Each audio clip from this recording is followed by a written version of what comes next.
January has been declared Gifted Education Month in Alabama. The theme for this year is Igniting Gifted Potential. Gwendolyn Jones, president of the Alabama Association for Gifted Children. She also brought along Samantha and Deshawn with us this morning, both gifted students. They're going to talk to us in just a few minutes. But first of all, thank you so much for coming in this morning. Thank you. Let's talk about gifted education. Well, Gifted Education Month is celebrated in the state of Alabama in January.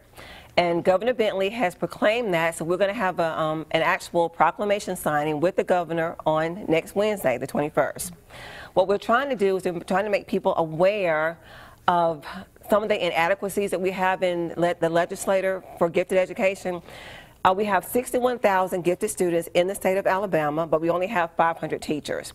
It seems like we spend a lot more money and funding on our prison programs and we do meet the needs of our gifted children.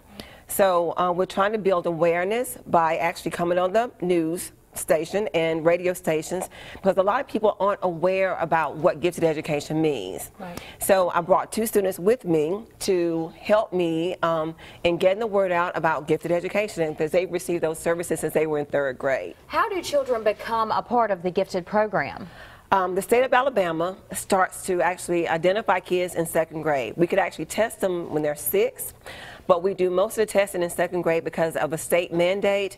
So we give a verbal and a nonverbal test, and depending on what the child scores on those tests, they are identified for gifted education services. So we have a pull-out service for 3rd grade through 8th grade.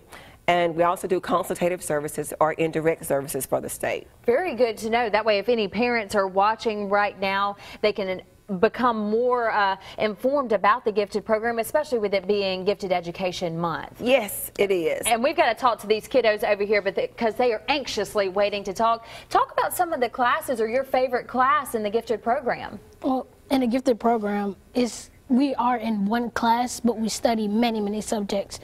Normally it's across cultures and languages, science, advanced math, but I think my favorite would be learning different cultures. Different cultures? What's been the most interesting so far? There's so many, right? There's quite a few. We cover like maybe 10, 11, 12 a year. Oh, wow. So yeah, too many to choose from. What about you? What's your favorite?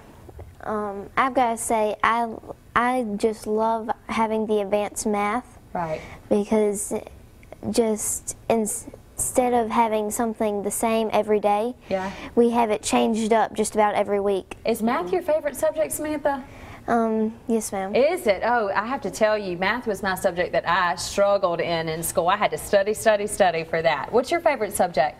My favorite subject is actually science. Science? But my best is Spanish. Oh, very cool. So what do you guys feel like you're getting from the gifted program? Do you feel like it's helping set up your future?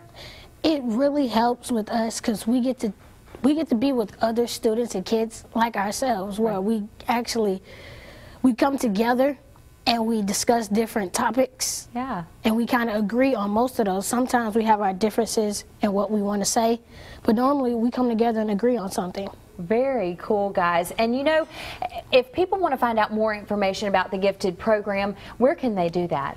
Well, they can go to the State Department's website, but if you're in, depending on what district you're in, if you're in Mobile County School Systems District, you can go to our webpage and it's actually listed as PACE, but each district calls it something different. So if it might be TAG, it might be PACE, it may be GATE, but each district calls it something different, even though we're under the same guideline and we follow the same procedures.